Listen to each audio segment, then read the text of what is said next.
Muraho neza. Ni Jonas ugarutse aka kanya kugira ngo dukomeze tuganire mu bya biganiro biryoshye cyane birebana n'iterambere rya buri wese ukurikira gahunda z'iyi cano yacu. Iyi cano yanyu kandi ikaba n'iyacu.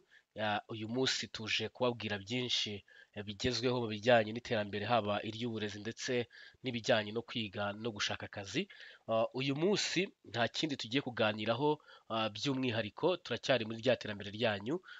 Hari amakuru mashya kandi meza kuri scholarship zitandukanye kandi zigiye guca mu kigo cy'igihugu gishinzwe amashuri makuru na kaminuza nk'uko mubizi, cyitwa HEC. Uyu munsi ndakeka buri wese azi HEC. Iyo tuvuze HEC, bamwe bumva inguzanyo, inguzanyo ya guverinoma cyangwa ubundi buryo bwo kwiga biciye muri loan, ariko ntabwo ari byo yonyine ikora, ahubwo iha n'impushya amakaminuza ashaka gukorera hano mu Rwanda. Mbere y'uko atangira bakamanza kureba niba yujuje ibisabwa. Ikindi muzi ko ariyo yapuruva cyangwa itanga equivalence ku bantu bize mu makaminuza ari accredited hanze, kugira ngo degree zabo zihabwe uburenganzira bwo gukorera hano mu Rwanda. Ubwo abasaba equivalence nabo barabizi ko equivalence yo muri bachelor degree na A1 kuzamura zisabirwa muri HEC, ariko abarangije atandatu yisumbuye bo equivalence zisabirwa muri NESA nk'uko bisanzwe. Uyu munsi icyo tugiye kureba rero ni ikijyanye n'amahirwe ya scholarship ahari, ajyanye na scholarship zica muri HEC, kuko hari n'izindi nyinshi twagiye tubagezaho, harimo na yindi tumaze iminsi tuvugaho ya United of State cyangwa ya Leta Zunze Ubumwe za Amerika bita Fulbright, scholarship nziza cyane. Nkomeza nkivuga cyane ku bantu bafite bachelor degree bashaka masters, ntizabacike kuko iri kugera ku iherezo, irangiye ku itariki 30 z'ukwezi kwa kane. Bivuze ngo ni uyu munsi kwa applyinga, ukabikora kare, ukirinda kuba wategereza deadline. Aha rero nk'uko mubibona niho tureba amakuru ya scholarship cyane cyane zica muri HEC. Hano hari scholarship y'Ubushinwa, hari scholarship ya Alibaba mu Bushinwa, hari na scholarship y'Ubuhinde n'izindi nyinshi, ariko ngiye kwibanda kuri izi scholarship uko ari zingahe, uko ari eshatu. Iya mbere rero ni iyo mu Bushinwa, ndaza kubasomera kugira ngo tugendane neza. Murabizi ko izi scholarship cyangwa gahunda zose za opportunity dufatanya kuzumva neza biciye mu gusoma ibintu biri rusange, mbese bya bindi tujyana ku karubanda, pana kuvuga ngo ndabyihererana cyangwa ndabisoma utazi aho biri kuva, ahubwo tukabisomera icyarimwe. Niyo mpamvu tutagomba gucikwa no gukurikirana iyi video yose kugira ngo hataza akaza kugucika, kuko ibi bintu ni byiza cyane. Nk'uko muyibona, iyi ni China Government of Rwanda, China and the Government of Rwanda Scholarship, cyangwa nyine Ubushinwa na guverinoma y'u Rwanda mu buryo bw'ubutwererane no kubona uburyo bwo gufashwa mu kwiga. Scholarship rero irimo amasomo ya masters ndetse na PhD mu baziga umwaka w'amashuri 2025 2026. Hano rero scholarship, umuntu ugomba kuyapplyinga agomba kuba afite ibi bikurikira. Buri muntu wese ugomba kuapplyinga muri scholarship agomba kwandika ibaruwa cyangwa iyo twita nyine motivation letter cyangwa application letter, ayandikira umuyobozi wa HEC mu Rwanda. Ubwo iyo application letter aba agomba kugaragazamo why you are interested, kubera iki ari interesse, why they choose the following program, kubera iki yahisemo iyo program, cyangwa kubera iki yahisemo Ubushinwa, na igaragaza niyo program ushaka kwiga. Iyi baruwa niko uyandika, bayita motivation, igaragaza impamvu nyine uri interesse, ukayandikira umuyobozi wa HEC cyangwa general director wa HEC. Warangiza gukora iyo baruwa neza, ni wowe uyikompoza wowe ubwawe, ukayiprintinga nyine ukayisinya, ukaba ufite ID cyangwa passport, ukaba umaze gutunganya CV yawe neza. Mbibutse ko maze iminsi nsobanura ibintu bya CV, ariko mwari mwansabye ko nzabashyiraho video igaragaza uburyo CV ya nyayo igomba kubikoze, kandi n'ibintu bigomba kwibanda muri CV kugira ngo wongere amahirwe yawe haba ku kazi cyangwa mu gushaka amashuri nk'ibi. Curriculum yawe rero cyangwa CV yawe ugomba kwikora neza, kandi itari CV nyine umuntu asoma akananirwa, ahubwo CV ngufiya kandi irimo buri kimwe cyose. Warangiza rero ugategura ifoto yawe ngufi cyangwa nyine igaragaza amatwi y'igice. Warangiza ukaba wagaragaza original certificate and academic transcript ariko ziri notifiye. Ese ibintu murabizi kuno bigenza? Hari uburyo dusikana, scan murayizi, usikana degree, wamara kuyisikana ariko isikane igasohoka ari kureri, ukajya kwa noteri bakayitera kashe za notifiye ariko iri kala itari black. Ubwo turabyumvikanaho, igomba kuba inotifiye kandi ari original. Dukomeze. Ni transcript nyine na degree. Transcript ni bigaragaza amanota, degree nyine niyo bita certificate yo gusoza amashuri ya kaminuza icyiciro cya kabiri cyangwa icyiciro cya mbere. Ariko hano nyine ni umuntu ufite bachelor degree ushaka masters, cyangwa ufite masters ushaka PhD. Hano rero ugomba gukora personal statement yanditswe mu cyongereza, igomba kuba nibura igizwe n'amagambo 1000. Iyi personal statement igomba kuba igizwe n'ibintu bijyanye n'ibyo wize, academic background, experience yawe ndetse na achievement n'ibyo utegura ahazaza. Ubwo murabyumva. Nkuko nababwiye, izi nyandiko turazibafasha. Ari nk'abantu nyine bikorera application ariko bakabura uko bategura izi nyandiko, tuba duhari ngo tubafashe. Yaba ari iriya baruwa, yaba ari CV, yaba ni personal statement, tuba duhari kugira ngo tubafashe mu gihe mukeneye support. Ukeneye ubufasha bwo gukorera izi nyandiko atari hano honyine muri China n'ahandi hatandukanye, ushobora kutwandikira kuri nimero ya WhatsApp ubona ku screen y'iyi video, tukaba twagufasha. Nkuko mubibona, ukina recommendation iva ku muntu w'academic cyangwa aho wakoze. Ni ukuvuga ngo iyi recommendation letter ushobora kuyandikirwa nyine na lecturer wawe, cyangwa chief wa department, cyangwa chancellor, cyangwa undi academic staff, cyangwa umuntu ugukoresha supervisor wawe. Ubwo ku barimu tubita nyine aba head teacher, ku bantu bakora mu mabiro yandi mugira abantu bita aba supervision cyangwa aba coordinators baba supportinga. Usanga mu NGO bagira abo bita aba program manager, abantu bita aba coordinators. Ugasanga nyine nka coordinator kugira ngo asabe ikintu, program manager niwe wenda umwaprovira ama report. Rero hari umuntu wowe uha report, uwo niwe twita supervisor. Uwo muntu uha report rero ashobora kuba yaguha recommendation igaragaza ko mwakoranye, agaragaza na ability zawe na achievement zawe muri iyo recommendation. Izo recommendation letter rero hari n'abantu badusaba ko tuzibakorera, kuko hari igihe umukoresha kubwira ati yikore uyimpe ngiyewe nyigusinyire. Nabyo turabibafasha rwose. Ku muntu ukeneye izi support z'inyandiko ziri academic tuba tuhabaye. Ikindi ukibuka ko ugomba no gutegura study plan cyangwa research proposal. Ariko study plan ubundi ikoreshwa aba masters, noneho research proposal igategura abantu bashaka PhD. Ibi byose bigomba kuba bitari munsi y'amagambo 500. Ibi ni ibintu ugomba gutekereza uyu munsi kugira ngo ubitegure. Izi dosiye zose rero umaze kuzitegura uzifite, nibwo utangira gukora application. Application rero ica ku rubuga rwa Heke, bita Heke Miss Portal. Ubwo ushobora kwinjira kuri no link ni miss.heke.gov.rw/system login. Warangiza ukajya nyine ku applyinga kuri courses wamaze guhitamo kuri liste tugiye kubona hano hasi. Umuntu ugomba guselectinga agomba guhitamo isomo ahereye ku masomo agaragara muri kaminuza 39 zigaragara hano hasi. Scholarship rero iza supporting ibintu bikurikira. Iza supportinga all cost, harimo tuition fees, amafaranga y'ishuri, living allowance, amafaranga nyine yo kumutunga, accommodation, ibijyanye nyine no kuba wabona aho uba, ikagira na travel cyangwa ayo twita tike y'indege, air ticket, na medical care, ndetse n'ubundi bushobozi bwose buri hano. Bibutse ko China kenshi na support za computer igufasha mu kwiga nazo barazibaha. Rero umuntu wenyine uzapplyinga ni umuntu uzoheza dosiye zose zuzuye, niwe muntu uzemerwa cyangwa uzakirwa muri review mu kuba batangira gukora checking ya application yiwe. Mbibutse ko ahangaha ni masters na PhD, ntago ari bachelor degree, ni masters na PhD. Turamanuka cyane hano bakubwira ko deadline no applyinga ni kuri 2 z'ukwa kane.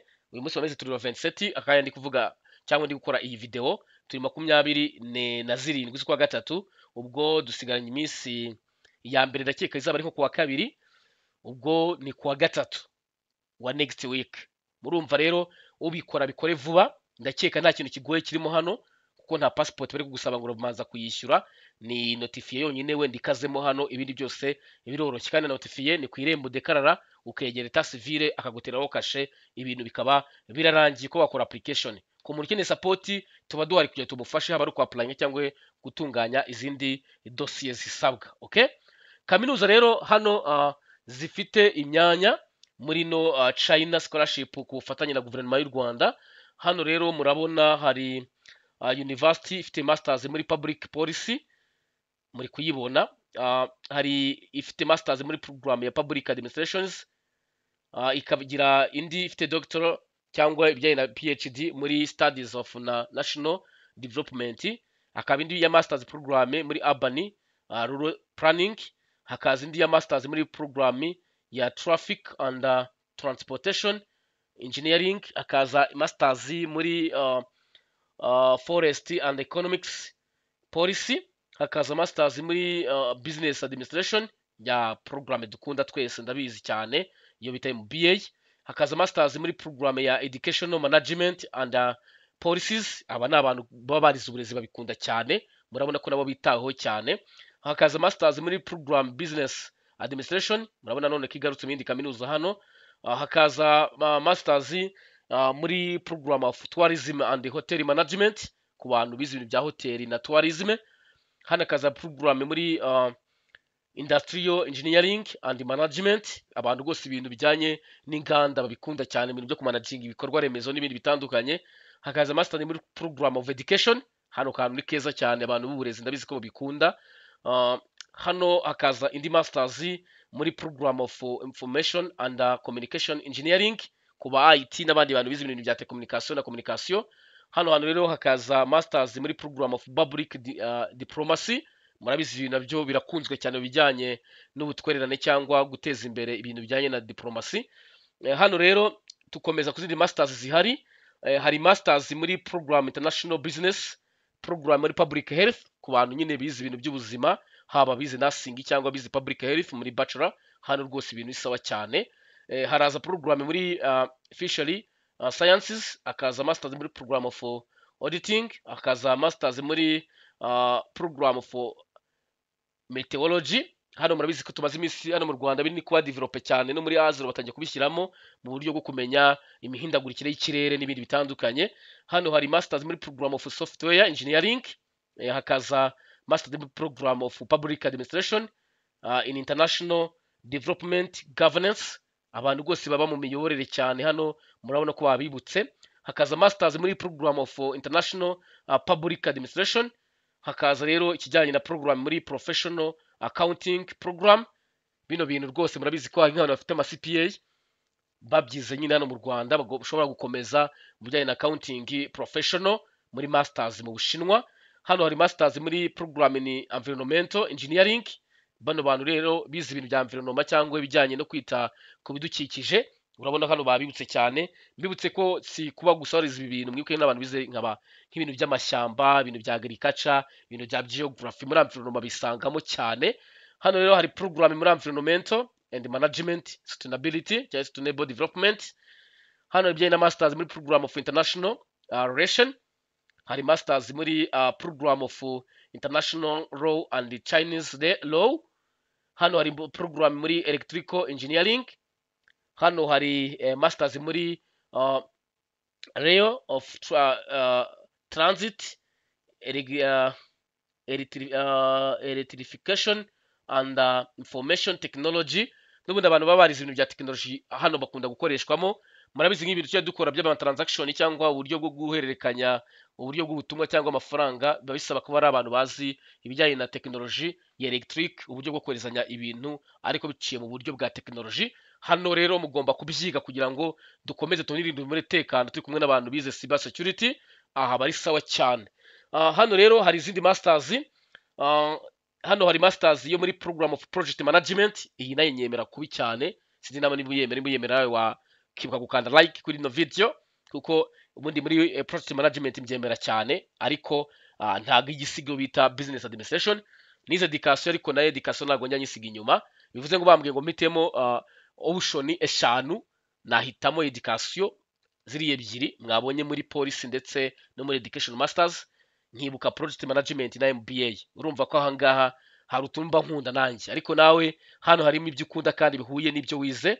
Hano hari program muri comparative education, abantu bize uburezi hano rwose abari iwanyu ntimuzajye muhatinya cyane.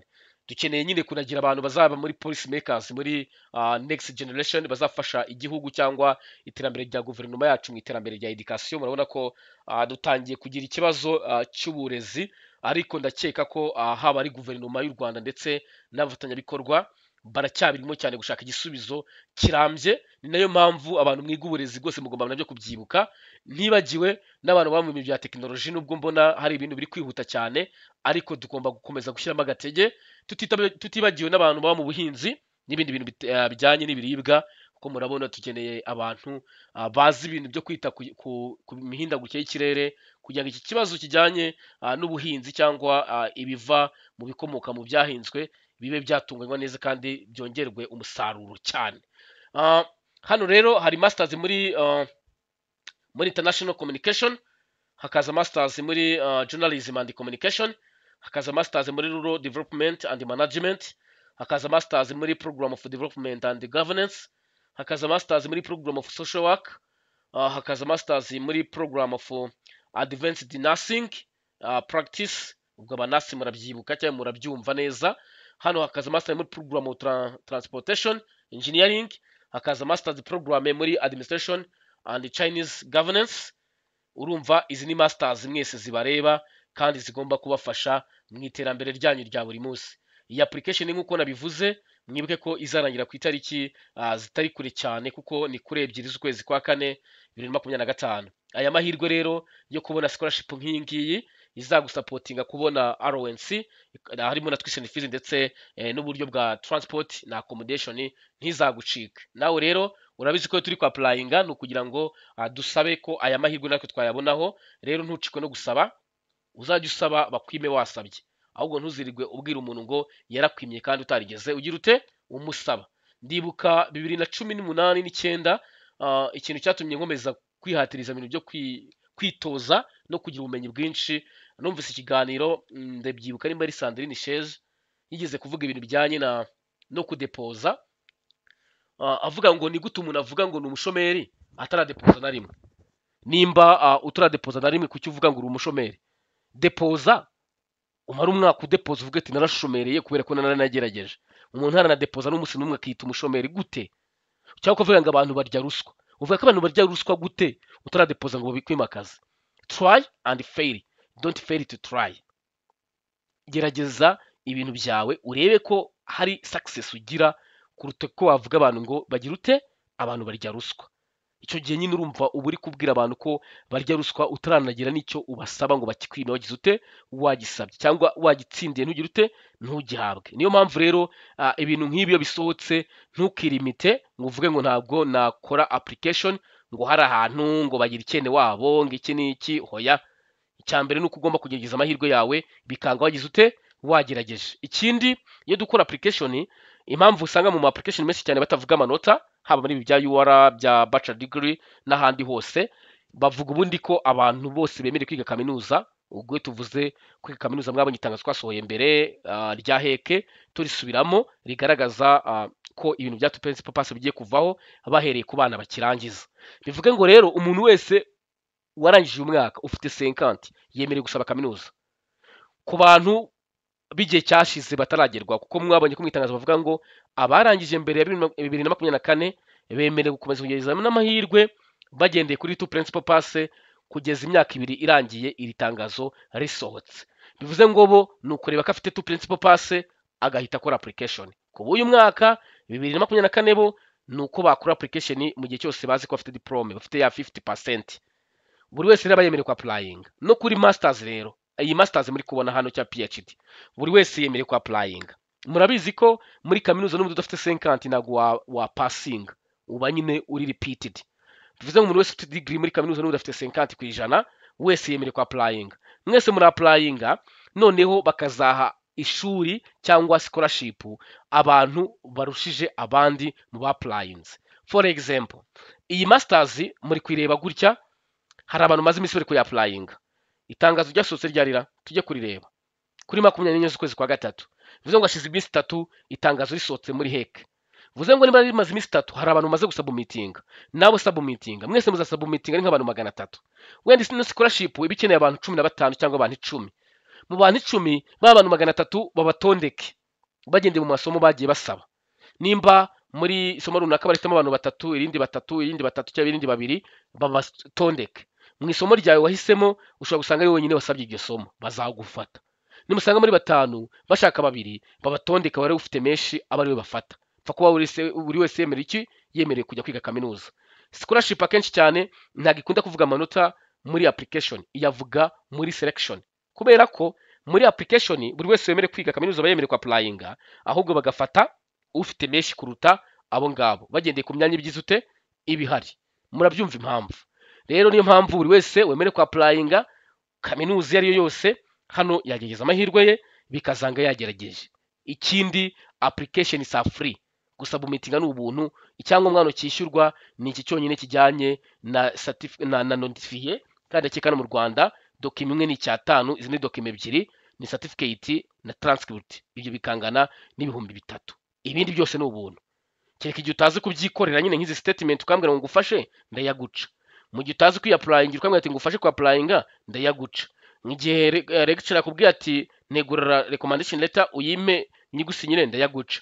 Ariko n'igihe usanga rimwe na rimwe hari igihe njya gukora application zino document zose ndagufasha kuzikora n'ibiciro bya service nkaba nanabigabanya. Niyo mpamvu rero turizewe, turi hano kugira tujye tubafasha kugira ngo umuntu wese abe yagerageza amahirwe atavuye ahari, kandi tubasobanura kimwe cyose ntaho duciye hejuru. Kugira ngo nibura mbahe sample ya application. Iyo dukora iyi application nta handi duca, ni muri browser yacu dushobora kuba dukoresha igihe cyose. Heke igira iyo bita Miss, mwayibonye, ni system nyine, ni platform ya heke. Iyi Miss uyikandaho igafungukira mu yindi tab yayo bwite, ugategereza ikarodinga igatanga result.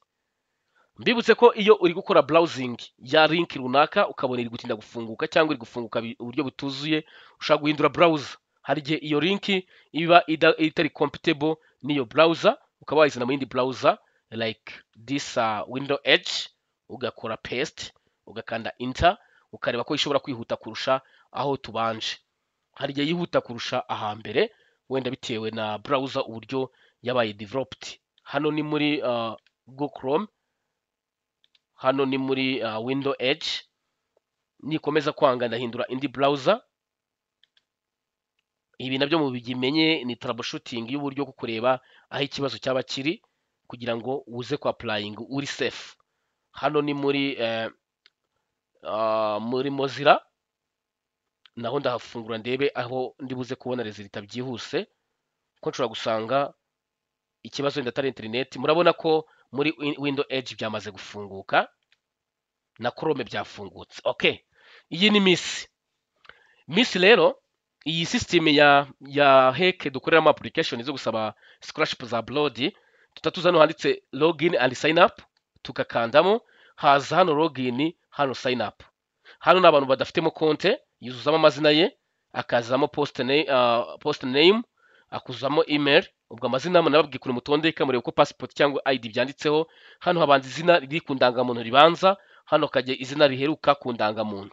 Hano dushyiramo email yacu ikora neza, tuzajya twakiraho message, kuko iyo ushyizemo email nabi birangira konti yawe ibaye created ariko ukabura access. Niyo mpamvu ugomba kubanza ukareba ko email yawe ikora neza, warangiza ukaza ukishyiramo telefone yawe, ugahitamo gender yawe cyangwa sex, hano ukuzamo ID number yawe, ugakora sign up. Iyo umaze gukora sign up rero baguha email ukora activate, ukayijyaho iyo email ukaactivatinga ibirimo password na email. Warangiza ugahita ukora login, hano ukuzamo email ndetse na password. Iyo umaze kubyuzuzamo rero ukora login, ukajya kuri scholarship ugize ute ufite. Nibyo tugiye gukora aka kanya.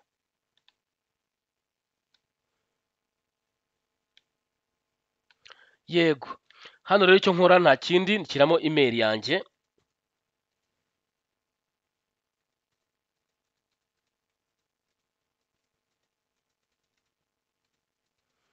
hano hasi nkashyiramo password nakoze imwe nyine yaje kuri email banyohereje, narangiza nkahita nkanda login, nkinjira muri konti yanjye njyewe wamaze gukora konti. Iyo maze gukora account yanjye rero mbona za scholarship zose ziri tradinga, hari iya Mauritius, hari iya China, hari n'iya Alibaba. Mauritius ushobora kuyihitamo, urabona ko izarangira ku itariki 15 z'ukwezi kwa kane. Iya China ni ya yindi twavuze kuri ebyiri z'ukwa kane, ndetse na Alibaba yaba A0 izagera kuri 13 z'ukwezi kwa kane. Muri video zirakurikira, niyo mpamvu mutagomba kwibagirwa gukanda subscribe n'inzogera y'imenyekanisha, kuko tuza kubasubiriramo izi buruse ebyiri. Iyi ngiyi akenshi itanga ijyanye na masters, iyi ni A0 nk'uko iyi ngiyi turiho ari masters na PhD. Rero aba A0 nimwe murakurikiraho mbasobanura iyi scholarship ya Alibaba mu bintu bijyanye na business, ku buryo abantu bize za Mege na Hege aha naho mutagomba gucikwa, kuko murabona deadline nayo iri hafi, ni 16 z'ukwezi kwa kane. N'abandi rero kuri iyi nayo ntago mugomba gucikwa, kuko nzaza mbasobanurira ibisabwa n'uburyo wabyegeranya. Rero katwikomereze rero, ngiye kwa apply kuri China scholarship, mpita nkanda hano handitse apply here, narangiza nkuzuza aka form. Murabona bitoroshye, biroroshye kabisa. Iyi form ibigizwe n'amazina yawe, ubwo nababwiye uko babitangira, family name, last name, gender ugahitamo gender yawe, ugahitamo itariki y'amavuko, sibyo? Tugakomeza hano ukandikamo email yawe ikora neza, email uzajya ubakiraho message, uyibuka password yayo. Hano hakaza telefone yawe, hano wakandika current usanzwe ufite level, aha ni bachelor degree cyangwa masters. Hano ugashyiramo course wa applying, isomo urikura kuri ya liste ya kaminuza n'amasomo yazo. Murayibuka iyi list niho ukura isomo ushaka kuziga. Warangiza ugashyiraho icyo wa applying, ni post graduate niyo masters nyine. Hano ukaza ugashyiramo nimba ukora ukabishyiramo. Hano ugashyiramo grade wagize, amanota ufite kuri bachelor yawe, kuri transcript yawe. Warangiza hano ukaza kugira ute guhitamo document ugiye kugira ute kwa uploading, uhitamo imwe, ubwo ni ibaruwa uheraho. Hano ugakora add, hano ukongera ugahitamo indi ukora add, hano ugahitamo indi paka amadocument yose urangije. Wamara kuyuzuza yose ugakora submit, ukaburangije application yawe. Iyo urangije application rero, hano muri my application hagaragara scholarship waragize ute warapplyinzeho. Iyi yari Japan Rwanda Government Scholarship. Iyi ni application yawe bimeze gutya, documents zawe ziba ziri hano, more details uzibona hano. Rero nawe umaze gusubmitinga uraza ukareba kuri my application, ukareba ko application yawe hano ihari, ndetse unakira na email igaragaza ko application yawe ugize ute uyirangije. Rero aya mahirwe ntagucike, kugira ngo ubutaha uzabe winjoyinga ibyo nawe wagezeho. Kandi mushaka ubufasha kugira ngo tugufashe kwa applying cyangwa kugira dossier utunganya muri dossier zisabwa, ntucikwe no kutwandikira kuri WhatsApp kugira ngo tube twagufasha. WhatsApp yacu niyo nimero ubona kuri screen, ishobora kugufasha kuba wakora application kandi mu buryo bwizewe kandi bworoshye cyane. Uramutse rero ukeneye kujya ukurikirana amakuru, cyane cyane nababwiye ko dufite amahirwe menshi hano atureba, nkuko nababwiye ko ari scholarship ya Alibaba ku bantu bashaka bachelor degree barangije high school, ndetse n'abantu bagishaka masters, cyane cyane muri no Mauritius African Scholarship. Rero ibi byose ntibizabacike, kuko tuzabivugaho muri video zizakurikira iyi video. Niyo mpamvu rero tugomba gutangwa no gukanda subscribe mu gihe utarayikanda, ndetse ugakanda n'inzogera y'imenyekanisha kugira byose dushyizeho video ugibonera igihe. Mukomeze mugire amahirwe masa mwese muri gukora application, haba bari kwa applying muri Kaminuza y'u Rwanda, muri medicine, muri dental, muri surgery, ndetse n'abantu bari kwa applying muri IPRC, n'abantu muri UR mu bijyanye na physical education, kuko application zirimo zirakorwa aka kanya, nkuko abandi bagitegereje ko application zo muri UR mu zindi department cyangwa mu zindi programme ziba zafungura. Abashaka support rero nkuko nababwiye, ntimugacikwe no kuba mwakwandikira WhatsApp mubona kuri screen nkuko nkunda kubivuga buri gihe. Kandi ushaka kujya kukina amakuru ajyanye na service dutanga, ntacikwe no gukanda subscribe, kandi yibuke kujoininga group ya WhatsApp igaragara muri description y'iyi video, kugira cyose dushyizeho video ajya ahita nayibona mu gihe tuyisharinze, ndetse abe yamenye n'andi makuru azakurikira iyo opportunity. Niyo mpamvu rero mbifurije guhorana amahoro y'Imana, ndetse no kugira amahirwe mu byo mukora byose bya buri munsi.